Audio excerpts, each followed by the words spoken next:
আরেকজন আসেনি? হ্যাঁ, ওনার মেয়ে মীরা।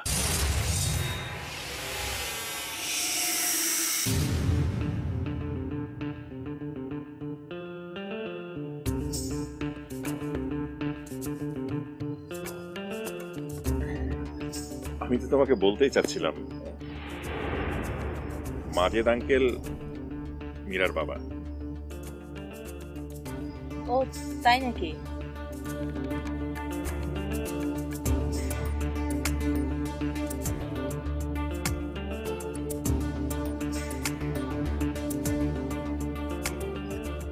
তো মীরা আসেনি কেন? হ্যাঁ, ওর আসার কথা ছিল কিন্তু আসতে পারলো না। ওই জামাই বাবাজি আজকে ফিরবে তো তাই। ও আসে। ভাগ্যিস আসেনি, বেঁচে গেছি। আসলে কি যে লঙ্কা কাণ্ড হয়ে যেত, খেয়ে ছাড়ে। Thanks god. আসলে মীরা আসলে খুব ভালো হতো।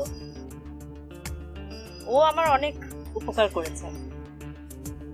কি উপকার?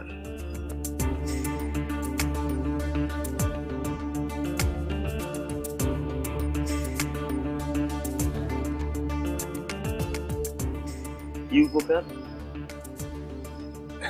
সেসব কথা পরে হবে। কিন্তু আমি তো বুঝতে পারলাম না, মানে কৌশিকের সাথে আপনি, আমার মাথায় কিছুই ঢুকছে না। আচ্ছা, আমি বুঝিয়ে বলছি।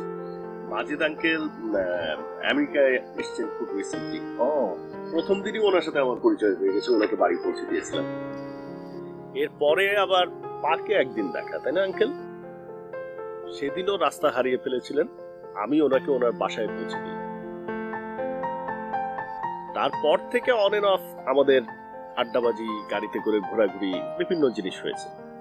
তো আলটিমেটলি এই দেশে আমার মুরব্বী বলতে তো কেউ নেই। তাই মাজেদ আঙ্কেলকে বললাম যে আজকে আমার বিয়ে।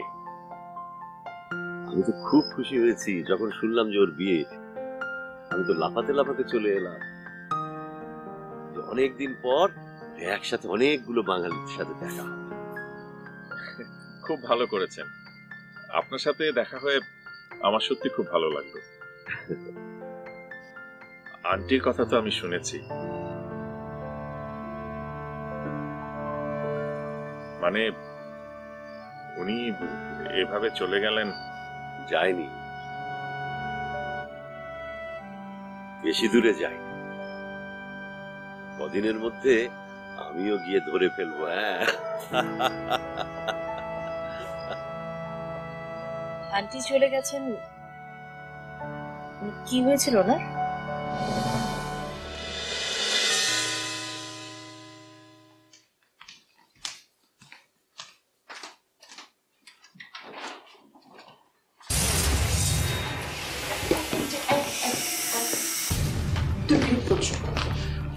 আমি তোমাকে সবকিছু বলবো, প্লিজ।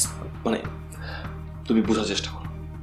আমি যা বোঝার সব পরে বুঝবো। তুমি আমার বাসা থেকে বের হও, তোমার সাথে আমার কোনো কথা নেই। প্লিজ, তোমার সাথে আমার জরুরি